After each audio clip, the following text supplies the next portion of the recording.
नमस्कार, यूट्यूब ज्ञान सागर चैनल में आप सभी का बहुत बहुत स्वागत है। कक्षा 6वीं West Bengal board of secondary education हमारी पृथ्वी का चौथा पाठ का अध्ययन करेंगे और इससे संबंधित अर्थों को जानेंगे।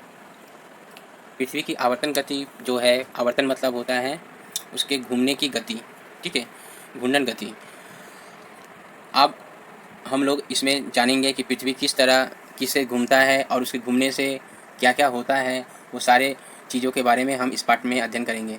एक पृथ्वी के आवर्तन गति से क्या क्या घटित होती है, इस पाठ में हम लोगों को जानने को मिलेगा। और पूरे पाठ का अध्ययन करते समय आप लोग भी इस अर्थों को समझते हुए और जो आप लोगों को मैं समझा रहा हूँ समझने की कोशिश करिएगा, और वीडियो में बने रहने से ही पूरी आप विषय का जो उद्देश्य है समझ पाइएगा, यानी कि इस पाठ में क्या कह रहा है उसका अर्थ को आप समझ पाइएगा। शुरू करते हैं।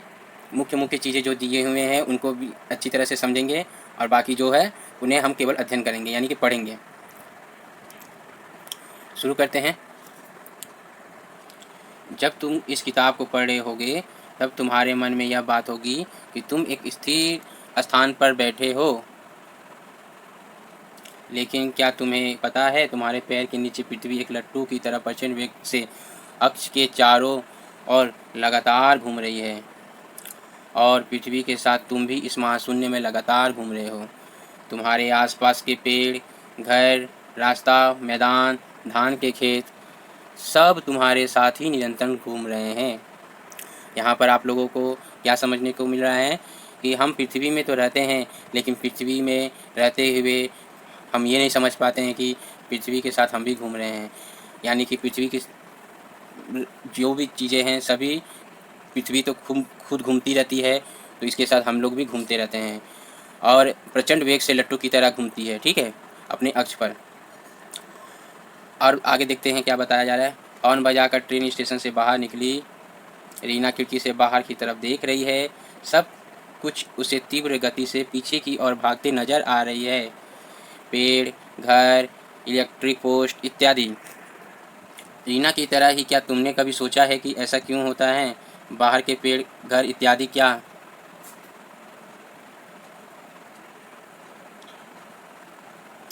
विपरीत दिशा में चल रही है? वास्तव में ट्रेन सामने की तरफ तीव्र गति से चल रही है, इसीलिए तुम्हें ऐसा प्रतीत होता है। ट्रेन जब चलती है तो हमें क्या देखने को मिलता है? मानो कि सब चल रहे हैं, आजू बाजू जो है पेड़ पौधे, लाइट पोस्ट, लेकिन चलती कौन है? ट्रेन, ठीक है। आगे देखते हैं। प्रत्येक दिन हम सूर्य को पूर्व दिशा में उगते हुए देखते हैं। सारा दिन आकाश में परिक्रमा कर सूर्य संध्या के समय पश्चिम में अस्त हो जाता है। होता है कि नहीं? पूरब में उगता है और कहाँ डूबता है? पश्चिम में। ये हम लोग प्रत्येक दिन देखते हैं। दरअसल पृथ्वी स्वयं सूर्य के सम्मुख, किसके सम्मुख? सूर्य के सम्मुख पश्चिम से पूर्व अपने अक्ष पर चतुर्दिक घूम रही है। चतुर्दिक माने चारों तरफ घूम रही है, पश्चिम से पूर्व। इसलिए हम सूर्य को प्रतिदिन उत्तरी दिशा की ओर जाते हुए देखते हैं। इस तरह प्रत्येक दिन सूर्य की इस गति को हम सूर्य की दैनिक आपत गति कहते हैं। हम सूर्य को प्रतिदिन उत्तर दिशा की ओर जाते देखते हैं और सूर्य को इस गति को हम सूर्य की दैनिक आपत गति कहते हैं। ये जो आप देख पा रहे हैं यहाँ पर चित्र बनाया हुआ है। सुबह के समय सूर्य, दोपहर का समय सूर्य सिर पर हो जाता है, शाम के समय अस्त हो जाता है विपरीत दिशा की तरफ। तो इस तरह सूर्य की गति को सूर्य की दैनिक आपत गति कहते हैं। यहाँ पर थोड़ा सा बतलाया जा रहा है। देखिए, निकोलस कोपरनिकस जो कि महावैज्ञानिक थे। तुम्हारी तरह की प्राचीन समय के मनुष्य यही सोचते थे कि पृथ्वी एक जगह स्थिर है। आकाश में सूर्य, चांद और अनेक अन्य ज्योतिष पृथ्वी के चारों ओर घूमते हैं। पोलैंड के ज्योतिष विज्ञानी निकोलस कोपरनिकस 1473 से 1543 ईस्वी ने प्रमाणित किया, पृथ्वी नहीं सूर्य और जगत के केंद्र में, और पृथ्वी सूर्य के सम्मुख अपने अक्ष पर घूमते हुए सूर्य के चारों ओर परिक्रमा करती है। सब मनुष्य पहले क्या सोचते थे कि पृथ्वी एक जगह स्थिर है, ठीक है, और उसके बाद आकाश में सूर्य, चांद, अन्य जितने भी ज्योतिष है पृथ्वी के चारों ओर घूमते हैं। पोलैंड के ज्योतिष विज्ञानी निकोलस कोपरनिकस 1473 साल से 1543 ईस्वी तक रहे थे। इन्होंने प्रमाणित कर दिया कि पृथ्वी नहीं, कौन घूमता है? सूर्य और जगत के केंद्र में है, और पृथ्वी सूर्य के सम्मुख अपने अक्ष पर घूमते हुए सूर्य के चारों ओर परिक्रमा करती है। यानी कि सूर्य के सम्मुख कौन घूमती है? पृथ्वी घूमती है। लेकिन पहले के लोग समझते थे क्या कि पृथ्वी स्थिर है, सूर्य, चांद, तारा जितने हैं ये सब घूमते हैं। लेकिन निकोलस कोपरनिकस ने इसे प्रमाणित कर दिया कि पृथ्वी अपने अक्ष पर सूर्य के चारों ओर चक्कर लगाती है। अब देखिए यहाँ पर ये चित्र जो देख पा रहे हैं आप, ये अक्ष पर लट्टू की भांति घूम रही है और जो पश्चिम से पूर्व दिशा की ओर, और इसके जैसे कि लट्टू जैसे घुमाते हैं यहाँ पर लिखा हुआ देखिए, टेबल पर गेंद या लट्टू घुमाने से कैसा प्रतीत होता है? ऐसा प्रतीत होगा कि मानो उसके बीचों बीच एक अदृश्य रेखा अक्ष है जिसके चारों तरफ गेंद या लट्टू घूम रही है। ठीक इसी तरह पृथ्वी अपने अक्ष पर चारों ओर घूमती है। जब आप लट्टू या बॉल को स्पीड में घुमाइएगा तो उसके चारों तरफ कैसा लगेगा? एक रेखा जैसा आपको प्रतीत होगा। ठीक पृथ्वी भी अपने अक्ष पर घूमती है, तो इसको हम लोग अक्ष रेखा के नाम पर इसे कहते हैं। ठीक है, पृथ्वी अपने कक्ष तल पर थोड़ी झुककर 66.5 डिग्री का कोण बनाती है। पश्चिम से पूर्व अपने अक्ष पर अविराम गति से घूम रही है। इसे हम पृथ्वी की आवर्तन गति कहते हैं। बहुत जो आपका प्रश्न है ये पाठ से संबंधित मुख्य प्रश्न है, पृथ्वी की आवर्तन गति किसे कहते हैं? पश्चिम से पूर्व अपने अक्ष पर अविराम गति से घूमती है पृथ्वी, इसे ही हम पृथ्वी की आवर्तन गति कहते हैं। और इसको थोड़ा और ज़्यादा अच्छा से बढ़ा कर लिखेंगे तो क्या होगा? पृथ्वी अपने कक्ष तल पर, कक्ष तल मैंने उसका जो सूर्य के चारों तरफ बड़ा सा जो सूर्य है, मान लो यहाँ पर उसके चारों तरफ जो पृथ्वी घूमती है उसको क्या कहते हैं? कक्ष तल। और जो अपने कोण बनाकर 23.5 डिग्री के कोण बनाकर जो घूमती है उसको कहते हैं अक्ष तल, जिसे इंग्लिश में कहते हैं एक्सिस। तो ये जो पृथ्वी की आवर्तन गति, यानी कि पृथ्वी अपने कक्ष तल पर थोड़ी झुक कर 66.5 डिग्री कोण बनाती हुई पश्चिम से पूर्व अपने अक्ष पर अविराम गति से घूम रही है, इसे ही पृथ्वी की आवर्तन गति कहते हैं। ठीक है, आगे बढ़ते हैं। एक चक्कर पूरा करने में पृथ्वी को, यहाँ पर ये प्रश्न सब आता रहता है परीक्षा में, एक चक्कर पूरा करने में पृथ्वी को 23 घंटा 56 मिनट 4 सेकंड का समय लगता है। ये प्रश्न पूछा जा सकता है कि पृथ्वी को एक चक्कर लगाने में सूर्य के सम्मुख कितना समय लगता है? तो 23 घंटा 56 मिनट 4 सेकंड समय लगता है। ठीक है, पृथ्वी की परिधि लगभग 40,000 किलोमीटर है। पृथ्वी 24 घंटे में इस परिधि की परिक्रमा पूरी करती है। 40,000 किलोमीटर को परिधि तय करने में पृथ्वी को 24 घंटे का समय लगता है। तब बताओ 3 घंटे में पृथ्वी इस पथ का कितना किलोमीटर पूरा करेगी? जब 24 घंटे में 40,000 किलोमीटर करती है, 3 घंटे में कम करेगी। आप इसको देख लीजिएगा भाग देकर। अब यहाँ पर एक लड़की, जो छोटी सी बच्ची जो है यहाँ दौड़ रही है। यहाँ पर सी राउंड है, फिर इसके बाद नीचे में उसका बी है और इसके नीचे में ए है। ठीक है, ये वाला। अब देखिए यहाँ पर क्या है कि बोला जा रहा है कि तुम लोग अब में सबसे तेज कौन दौड़ सकता है? ए बी सी 3 बिंदुओं को अलग अलग वृत्त रेखा पर 3 व्यक्तियों को एक ही समय पर दौड़ खत्म करनी है। यहाँ पर क्या बतलाया जा रहा है कि ए बी सी 3 बिंदु है। ठीक है, और ए बी सी तीनों बिंदु से अलग अलग वृत्त रेखा खींची गई है। ये ए है, बी है, सी है, और तीनों में अलग अलग वृत्त रेखा खींची गई है और तीनों व्यक्तियों को एक ही समय में दौड़ खत्म करनी है। तो अब बताओ, तुम बताओ इनमें से किसे सबसे तेज़ और किसे सबसे कम दौड़ना होगा? यहाँ पर सबसे ज़्यादा समय तो आप देख पा रहे हो ये ज़्यादा दूरी है, तो इसको ज़्यादा क्या करना पड़ेगा? जो बड़ा है उसको जल्दी दौड़ना पड़ेगा कम समय, उतने समय में, और उससे थोड़ा नीचे है उसको क्या है कि उसकी इसकी तुलना में क्या है कि इसको कम दौड़ना पड़ेगा, कम स्पीड में, और सबसे कम स्पीड छोटे ए वाले को। तो यहाँ भी इसी तरह बतलाया जा रहा है। यहाँ पर देखिए कि पृथ्वी है और इस पृथ्वी में रेखाएं बनाई हुई हैं, भूमध्य रेखाएं जिसे कर सकते हैं। ऊपर में जो मकर रेखा, कर्क रेखा जो है, और ध्रुववृत्त, और यहाँ पर जो है ये सबसे ज़्यादा बीच में क्या है कि आपका बड़ा उभरा हुआ पृथ्वी का जो आकार है, यहाँ पर ज़्यादा समय लगता है। यहाँ पर लिखा भी है देखिए कि पृथ्वी को 1550 किलोमीटर का समय लगता है। यहाँ पर देखिए 1650 किलोमीटर सबसे ज़्यादा यहाँ पर है, दूरी तय करने में लगती है, और जबकि ध्रुवों पर उससे कितने लगती है? 830 किलोमीटर, और नीचे में 1275 किलोमीटर। तो इस तरह यहाँ फिर भी यहाँ पर कितना लगेगा? 830 से लगेगा। तो इस तरह करके क्या है कि पृथ्वी को ध्रुवों पर उसको दूरी जो है कम तय करना पड़ेगा, और जो ज़्यादा दूर है उसको ज़्यादा किलोमीटर तक उसको तय करना पड़ेगा, ठीक है, एक ही समय में।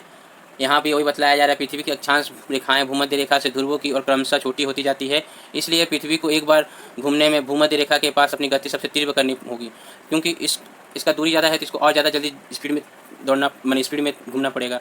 यहाँ से ध्रुवों की तरफ पृथ्वी की गति क्रमशः कम होती जाती है, ठीक है। अब आगे बढ़ते हैं, पूरे पाठ में बने रहिएगा तभी आपको समझ में आएगा, नहीं तो फिर आपको दिक्कत हो जाएगा। सूर्य और अन्य ताराएं सबसे पहले आकाश में पूर्व दिशा की ओर क्यों दिखाई देते हैं, ये प्रश्न है। सबसे पहले सूर्य हमें पूर्व दिशा में ही क्यों दिखाई देते हैं, कभी आपने सोचा है? चलिए, मान लो तुम एक चक्राकार झूले में चढ़ते हो, ये चक्राकार झूला है, झूले के घूमने पर तुम्हारा कोई मित्र नीचे खड़ा हाथ हिला रहा है, हाथ हिला रहा है। तुम सबसे पहले घर, फिर पेड़, फिर आकाश की तरफ ऊपर उठ रहे हो, नीचे से ऊपर उठ रहे हैं तो पहले क्या, घर, पेड़, फिर आकाश, ये सब देखने को मिलेगा, ठीक है। नीचे उतरते समय आकाश से पेड़, फिर ऊपर से नीचे आएंगे तो फिर आकाश से पेड़, फिर से घर, और फिर तुम्हारा मित्र तुम्हें दिख पड़ता है। इस तरह झूला जितनी बार घूमता है तुम चीज़ों को बारी बारी से देख सकते हो। क्यों? झूला घूम रहा है इसी से ना। झूला घूमेगा तो सब चीज़ को फिर बार बार देखोगे। पृथ्वी भी पश्चिम से पूर्व की तरफ निरंतर अपने अक्ष पर घूम रही है, अभी हम लोग पढ़े।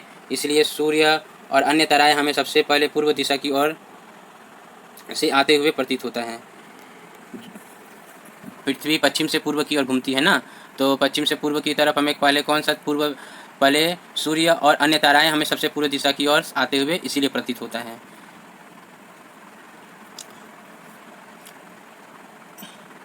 अब आते हैं दिन और रात। दिन और रात आप देख पा रहे हो, यहाँ पर चित्र के माध्यम के द्वारा आप कुछ अपने से एक सोचिए कि क्या ये समझाया जा रहा है चित्र में। आप लोग समझ गए होंगे कि ये जो टॉर्च के ज़रिए से, यहाँ पर टॉर्च के ज़रिए से पृथ्वी यानी ग्लोब है, जिस ग्लोब के जोर से घुमाने पर यहाँ पर क्या है कि जो भाग टॉर्च की रोशनी से दिखाई दे रहा है वहाँ पर प्रकाश दिखाई पड़ रहा है, मतलब ग्लोब प्रकाश में दिखाई पड़ रहा है। इसके उल्टे तरफ क्या है कि अंधकार दिखाई दे रहा है। ठीक पृथ्वी में भी इसी तरह होता है, जिस तरफ पृथ्वी का सम्मुख भाग रहता है वहाँ दिन रहता है, और ठीक उसका उल्टा तरफ में क्या रहता है, रात रहता है। यहाँ पर लिखा हुआ है, देखिए, एक अंधेरे कमरे में रोशनी के ऊपर टॉर्च की रोशनी डालकर देखो, ग्लोब का आधा भाग प्रकाशित होता, शेष आधा भाग अंधकार में डूबा रहेगा। इस ग्लोब को पश्चिम से पूर्व की तरफ घुमाओ, तुम देखोगे कि जो भाग अंधकार में था वह भाग अब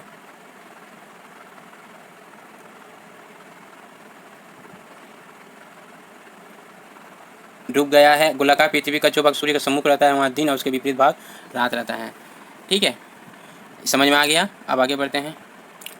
पृथ्वी पश्चिम से पूर्व दिशा की ओर घूम रही है। पृथ्वी की आवर्तन गति के कारण प्रत्येक 24 घंटे में पृथ्वी प्रत्येक बार एक बार सूर्य के सम्मुख और एक बार उसके विपरीत स्थिति में रहता है।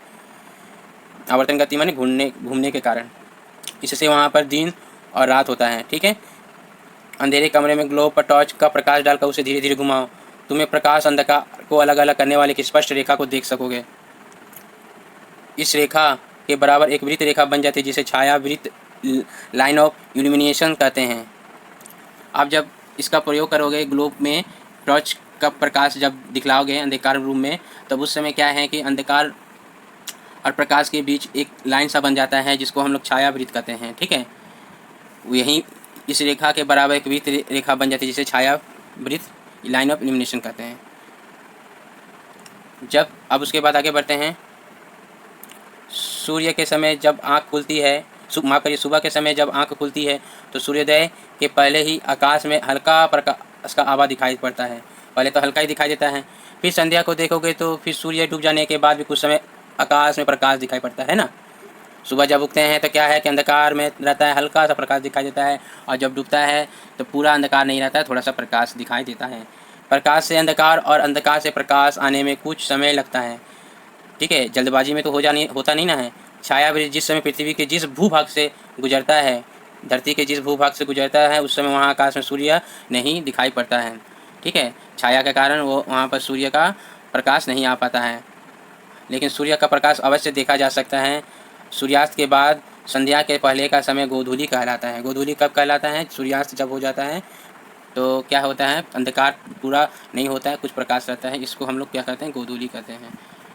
पृथ्वी की आवर्तन गति रुक जाने से क्या होगा, यानी पृथ्वी जो घूर्णन गति है, उसे घूमने की गति है, वो रुक जाएगा तो क्या हो जाएगा, पृथ्वी के आधे भाग में पर हमेशा दिन और आधे भाग पर हमेशा रात रहेगी, यानी कि पृथ्वी तब रहने योग्य नहीं रहेगी। अब बताइए, खाली रात ही रहेगा, एक भाग केवल एक भाग दिन ही रहेगा, तो ऐसे जिंदगी पृथ्वी में गुजारना असंभव है। ठीक है, दिन और रात हम लोगों के लिए ज़रूरी है, सभी लोगों के लिए ज़रूरी है, धरती पर पेड़ पौधे पशु पक्षी सब के लिए। अगर नहीं रहेंगे तो ये धरती का अस्तित्व ही नहीं रहता है जीवों के लिए। ठीक है, आगे बढ़ते हैं। पृथ्वी महाशून्य में घूम रही है। महाशून्य माने आकाश, महाआकाश जिसको कह सकते हैं, घूम रही है, फिर भी हम इससे छिटक कर गिरते नहीं हैं। ये कभी सोचे हो आप क्यों नहीं गिरते हैं? घूम तो रहे हैं लेकिन हम इसमें चिपके रहते हैं, क्यों? इसका कारण है पृथ्वी की गुरुत्वाकर्षण शक्ति है। पृथ्वी अपने केंद्र की ओर हर चीज़ को खींचती है। पृथ्वी इस गुरुत्वाकर्षण की शक्ति का पता सबसे पहले न्यूटन नाम के वैज्ञानिक ने लगाया था, जिसका पूरा नाम सर आइजैक न्यूटन, जिन्होंने पृथ्वी में गुरुत्वाकर्षण शक्ति को पहचाना और पृथ्वी में सभी चीज़ें जो है गुरुत्वाकर्षण के कारण ही सटी हुई रहती हैं। आगे बढ़ते हैं। सुदीप्त की दादी बिना घड़ी के ही दिन के समय का पता लगा लेती है। मिनट सेकेंड ठीक ना मिलने पर भी घंटा का हिसाब ठीक रहता है। कैसे बताओ तो? पहले तो घड़ी भी नहीं रहता था, फिर भी कैसे लोग पता लगा लेते थे, घंटे का हिसाब सही से पता कर लेते थे। तालाब पार के नारियल के वृक्ष की छाया को देखकर। हाँ, पहले क्या होता है, सुबह के समय छाया छोटी होती है, दोपहर में बड़ी और फिर शाम को छोटी। इस तरह से सूर्य का हम लोग जिस तरफ से सुबह में अगर आप देखोगे तो क्या है कि दोपहर में आप देखोगे तो सूर्य के प्रकाश से हमारी परछाई सामने की तरफ लंबी रहती है, जबकि छाया हो जाने के बाद यानी सूर्यास्त होने के ठीक पहले हमारी छाया क्या हो जाती है, पीछे की तरफ चल जाती है ना। तो और इसके अलावा और क्या क्या चीज़ से हम लोग पता कर लेते हैं, ये आप भी जानते हैं कि जैसे सुबह के समय में माहौल उस तरह का रहता है, दोपहर में कुछ अलग रहता है। जैसे कि सुबह में शांत माहौल रहता है और दोपहर में थोड़ा क्या होता है, तेज़ प्रकाश रहता है, और शाम के समय में थोड़ा मध्यम हो जाता है और डूबने के कगार पर आने पर अंधकार जैसा हो जाता है।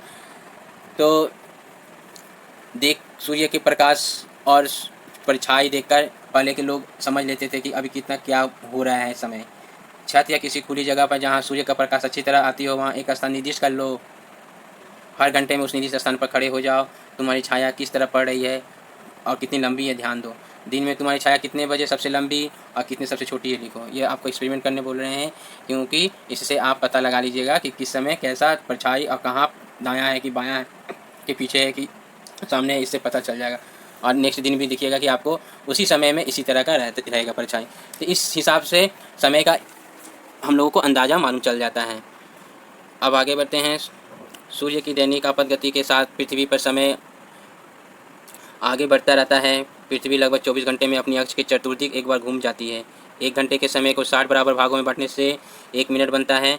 इस 1 मिनट के समय को 60 बराबर भागों में बांटने से 1 सेकेंड बनता है। इस 24 घंटे के आधार पर 24 घंटा हुआ और प्रत्येक 1 घंटा में 60 बराबर भागों में बांटने में 1 मिनट और प्रत्येक 1 मिनट को 60 बराबर भागों में बांटने में 1 सेकेंड बनता है। ठीक है, अच्छा यहाँ पर अब हो गया। अब नीचे देखिए, सोच कर देखो अभी कितना बज रहा है, यहाँ किस जगह का समय, तुम्हारे शहर या तुम्हारे देश या संपूर्ण पृथ्वी का। अभी हमारे घड़ी में जितना बज रहा है, जापान, टोक्यो, संयुक्त राष्ट्र अमेरिका, शिकागो की घड़ी में भी क्या यही समय होगा? ये प्रश्न जो आप अपने से भी दे सकते हैं कि अभी कितना बज रहा है, ये तो आप जानते हैं। या किस जगह का समय है भारत का, क्या तुम्हारे शहर या तुम्हारे देश या संपूर्ण पृथ्वी का भी एक ही समय होगा? नहीं। इंटरनेशनल टाइम जो होता है वो सबके लिए होता है, और जो नेशनल टाइम अपना होता है वो देश के लिए होता है। ठीक है, अभी जैसे कि हमारे घड़ी में जितना बज रहा है, जो जापान, टोक्यो, संयुक्त राष्ट्र अमेरिका, ये शिकागो की घड़ी में भी क्या यही समय होगा? समय तो 24 घंटे का सभी के पास एक ही रहता है, किंतु वहाँ पर जो उस समय का दिन हो सकता है, तो हमारे पास क्या हो सकता है, उस समय रात होने की कगार पर आ गए होंगे। हमारे पास हम लोग रात में होंगे तो वहाँ पर क्या हो सकता है, सुबह का समय हो सकता है। ठीक है, आज जो तारीख है, आज कितनी तारीख है ये तो आप देख के बता सकते हो। यह तारीख कहाँ की है? अच्छा ये बताइए, अभी का जो तारीख है ये सभी जगह का तारीख एक ही होगा? नहीं, एक दिन और फास्ट हो जाएगा पूर्वी देशों पर।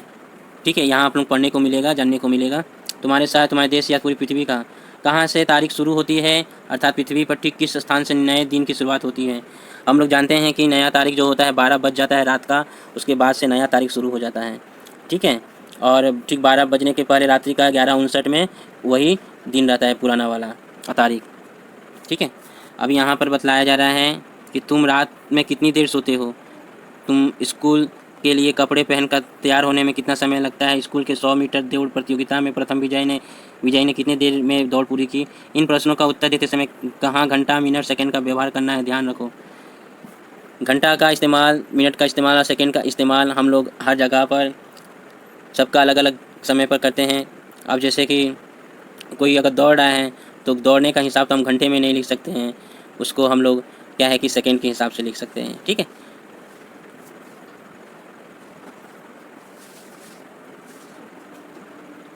कपड़ा पहनने का हम लोग 10 मिनट, 2 मिनट, 5 मिनट ऐसे लिख सकते हैं।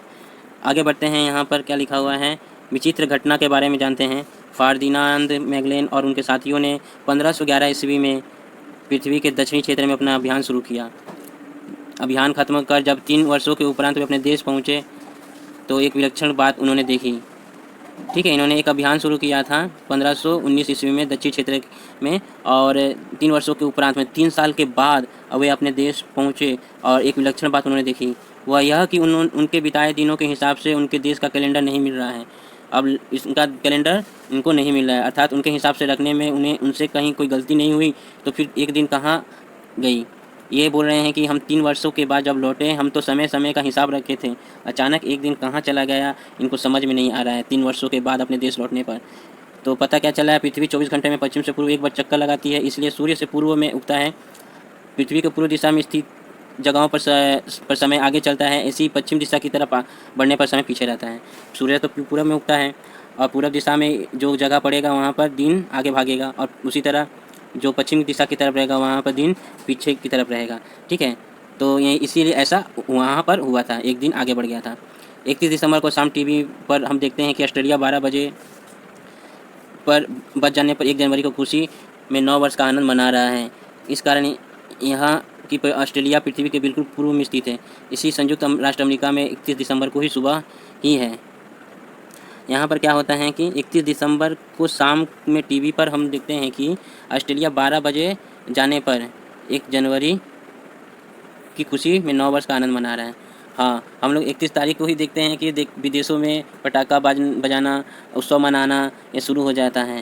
हालांकि वहाँ 1 जनवरी हो चुका है, मैंने शुरू हो चुका है, और यहाँ पर अभी शाम ही है हमारे देश में, इसलिए हम लोग रात के समय 12 बजे वो दिन देखते हैं कि वो लोग मना रहे हैं खुशियाँ। हाँ, वो लोग 1 जनवरी को ही मनाते हैं ऑस्ट्रेलिया, क्योंकि वो पूर्वी दिशा में पड़ता है, इसीलिए। आगे बढ़ते हैं, लेकिन पृथ्वी के घूमते रहने पर तुम यदि जहाज़ या एरोप्लेन से एक ही दिशा या उत्तरी दिशा में जाओगे तब क्या होगा। पूर्व दिशा में पश्चिम दिशा में जाने पर समय क्रमशः पीछे हो जाता है, अर्थात हम एक दिन पहले के समय पर ही पहुंच जाते हैं। पश्चिम दिशा से पूर्व दिशा की ओर आगे बढ़ने पर समय आगे बढ़ जाता है। ठीक है, पश्चिम हमेशा लेट में चलता है, पूर्व हमेशा आगे होता है, क्योंकि पूर्व में सूर्य उगता है, इसीलिए दिशा में। इन सभी समस्याओं के समाधान के लिए मूल मध्य रेखा के ठीक विपरीत दिशा में 180 डिग्री देशांतर का अनुसरण कर उसे अंतर्राष्ट्रीय तारीख रेखा माना गया है। यहाँ से ही गई तारीख शुरू होती है, 24 घंटे के बाद पुनः यह तारीख आकर ख़त्म होती है। जहाज या प्लेन इस रेखा को पार कर पश्चिमी गोलार्ध में जाने पर एक दिन कम हो जाता है। यहाँ पर आप देखिए, अंतर्राष्ट्रीय तारीख रेखा जो बतला दिया है, ये एक लाइन बतला दिया गया है। ये जो हम लोगों का ये क्या है, उत्तर और नीचे दक्षिण। ठीक है, और ये पूर्व और पश्चिम। तो उत्तर से दक्षिण हम लोग पढ़े थे, कल्पित रेखा को क्या कहते हैं, देशांतरीय रेखा कहते हैं, और पश्चिम से पूर्व रेखा जो खींची गई है उसे हम लोग क्या कहते हैं, अक्षांश रेखा कहते हैं।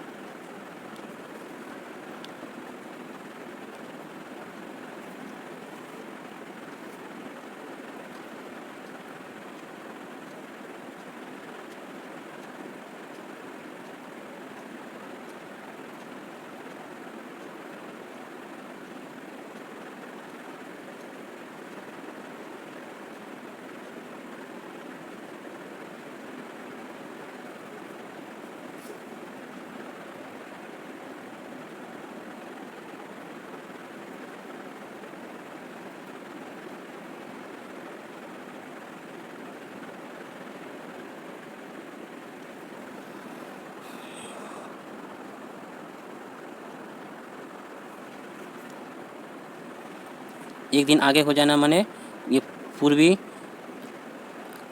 गोलार्ध और ये हो जाएगा आपका पश्चिमी गोलार्ध। ठीक है, तो यहाँ पर ग्लोब देखकर बताओ अंतर्राष्ट्रीय तारीख रेखा के किस तरफ पश्चिमी गोलार्ध है। अंतर्राष्ट्रीय तारीख रेखा के किस तरफ पश्चिमी गोलार्ध है।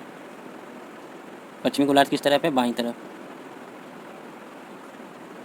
माफ करिए दाईं तरफ है। ठीक है, ये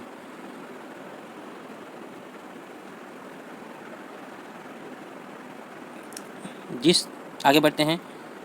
जिस देशांतर रेखा के एकदम ऊपर सूर्य स्थित रहता है उस समय उस देशांतर रेखा पर स्थित जगहों पर दिन के 12 बजते हैं। इन कारण देशांतर रेखाओं को मेरिडियन कहा जाता है।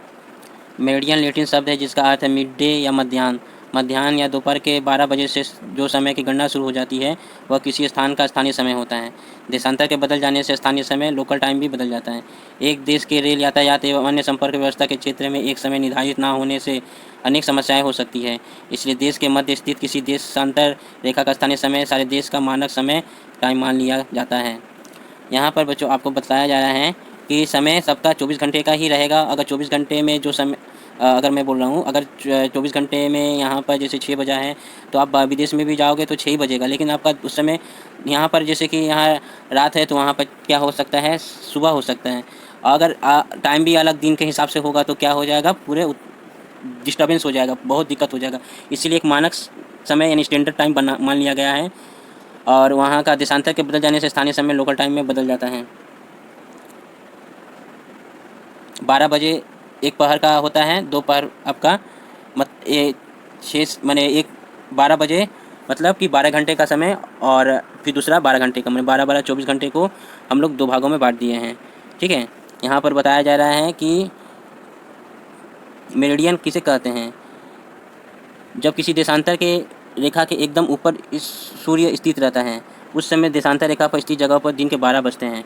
आप जानते हैं कि दोपहर का एकदम सूर्य ऊपर रहता है उस समय 12 बजता ही है। इस देशांतर रेखा को मेरिडियन कहा जाता है, यानी कि मिड डे, जिसका लैटिन शब्द है मेरिडियन का मिड डे या मध्याह्न दोपहर के 12 बजे से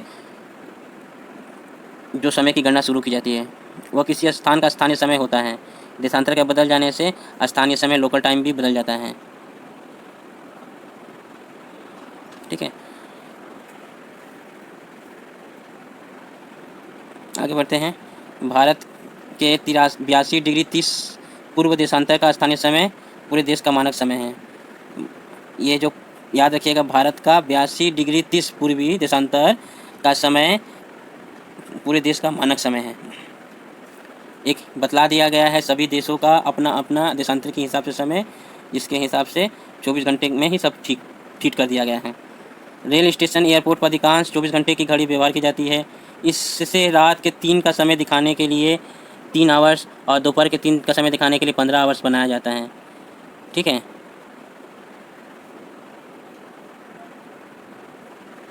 दोपहर के 12 आवर्स और रात के 12 आवर्स के लिए दिखाया जाता है। रात 12 से दोपहर 12 बजे पहले तक के समय AM एंटी मेरिडियन और दोपहर के 12 बजे से रात 12 के पहले तक के समय को PM पोस्ट मेरिडियन में दर्शाया गया है।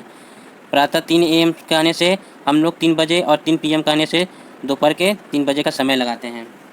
हम लोग PM AM के बारे में जान लिए। अगर हम लोग दोपहर अगर PM लिख रहे हैं 12 PM तो 12 PM का मतलब हो गया कि दोपहर का PM माने दोपहर का 12 बजे, और रात अगर AM कह दिए तो रात का 12 बजे। ठीक है, वही बता रहा 3 बजे का मतलब प्रातः 3 AM करने का मतलब 3 बजे और 3 PM करने का मतलब दोपहर का 3 बजे। अब यहाँ पर ये भी चीज़ है कि जैसे कि यहाँ पर डिजिटल घड़ी में 24 घंटे का समय रहता है, हाथ घड़ी में जैसे हम लोग देखते हैं तो 12 घंटे करके बनाया रहता है 1 से 12 तक। अब यहाँ पर हम बैठे हैं और कहीं हम लोग फिर विदेश में जाएंगे तो क्या होगा कि वो हमारे 12 घंटे का जो समय है हाथ घड़ी का, उससे हमें क्या होगा ठीक से पता नहीं चलेगा कि AM है कि PM है। ठीक है, तो उस समय हमें डिजिटल घड़ी की सहायता के द्वारा हम उसको सही तरीके से पता कर लेंगे कि इस 24 घंटे में अभी ये समय हुआ है और ये अभी दिन है कि रात है, ये पता चल जाएगा। अब यहाँ पर बतलाया जा रहा है कि स्टेशन की घड़ी में 20 आवर्स बजे हैं, तो साधारण घड़ी में यह समय कितना होगा। अब यहाँ पर आपको समझ में आ जाना चाहिए कि 20 मतलब कि आपका हम लोग रात का 12 बजे से लेकर दोपहर के 12 बजे तक को क्या कहते हैं, AM। और उसके बाद जो हो गया 13 जो है हो गया आपका 13 बजना मतलब 1 हो गया डिजिटल घड़ी के हिसाब से, फिर 14 हो गया 2, उसी तरह आपका यहाँ पर 20 हो गया, तब कितना होगा आपका 8 बजे। और फिर उसके बाद 24 बजेगा तो मतलब रात का 12 बजे, यानी कि ठीक आपका कुछ देर के बाद आपका नया दिन आ जाएगा। तो इस तरह से हम पृथ्वी की आवर्तन गति से हम लोग क्या समझ पा रहे हैं कि पृथ्वी की आवर्तन गति होने से दिन और रात होता है। दूसरी नंबर है कि पृथ्वी की आवर्तन गति से समय प्रभावित होता है। समय प्रभावित होता है मतलब कि अभी जैसे कि यहाँ पर दिन है तो वहाँ पर कहीं पर रात होगा, और उस जगह का समय जो है एक ही रहने के बावजूद भी वहाँ का क्या है कि रात और दिन अलग हो जाता है। साथ ही साथ इसमें हम लोग जानने को क्या मिला कि पृथ्वी की जो सम्मुख भाग रहता है वो दिन सूर्य के सामने रहने से होगा, और जो पीछे में रहता है वो अंधकार रहने से रात रहता है। पहले के लोग परछाई देखकर लंबी छोटी दाएं बाएं इस सब को देखकर क्या पता कर लेते थे कि समय का अंदाज़ा लगा लेते थे कि कितना बज रहा है। ठीक है। पृथ्वी की आवर्तन गति से मौसम का भी, ऋतुओं का परिवर्तन होता है, क्योंकि पृथ्वी सूर्य के सम्मुख घूमता रहता है। तो क्या है कि कभी दिन तो फिर रात। इसके अलावा कभी पृथ्वी सूर्य के ज़्यादा करीबन, जैसे ज़्यादा मतलब कि कुछ करीब आता है तो वहाँ पर उष्ण बढ़ जाती है, गर्मी बढ़ जाती है, और पीछे की तरफ अगर थोड़ा जाती है तो शीत बन जाती है, यानी ठंड आ जाती है। फिर मौसम चेंज होते रहता है, कभी वर्षा बन जाती है, कभी वर्षा होने लग जाता है, तो कभी आपका पतझड़ आता है। तो यानी ऋतुओं का परिवर्तन भी पृथ्वी की घूर्णन गति यानी आवर्तन गति से भी होता है। दिन रात भी होता है, समय का भी प्रभावित होता है। और साथ ही साथ इसमें आप जानने को मिल गया कि एक समय जो कि पृथ्वी के आवर्तन गति से ही पता चलता है। ठीक है। तो इस तरह हम ये पार्ट को पूरे समझ पाए हैं, और अच्छा लगा हो वीडियो तो ज़रूर से ज़रूर लाइक, और जहाँ पर कहीं दिक्कत हुआ हो तो ज़रूर से ज़रूर कमेंट करिएगा, और मुझसे कोई अगर त्रुटि होती हो तो आप ज़रूर से ज़रूर सजेस्ट करिएगा, क्योंकि कोई भी शिक्षक पूर्ण नहीं होता है। हम आपको केवल यह प्रयास करते हैं कि इसमें जो भी चीज़ें हैं उसको देने के लिए आपको तत्पर रहते हैं। हालांकि इसमें त्रुटि होती ही रहती है, तो पूरा का पूरा मैं तो आप लोगों को ये नहीं कहूँगा कि पूरे के पूरे 100% मैं सही समझा पाया हूँ। कुछ हो सकती है त्रुटि, तो मैं उसके लिए भी आपसे अनुग्रह करूँगा कि उसको सजेस्ट करें आप मेरे कमेंट बॉक्स में लिखकर, जिससे कि मैं अपने आप को और अच्छी तरह से आपके सामने प्रस्तुत कर सकूँ। और अच्छा लगा हो वीडियो तो फिर आपको बोल रहा हूँ कि लाइक ज़रूर करिएगा, इससे मुझे मोटिवेशन मिलता है, और सब्सक्राइब जरूर करिएगा, इससे आप नए नए अपडेशन को पाते रहिएगा।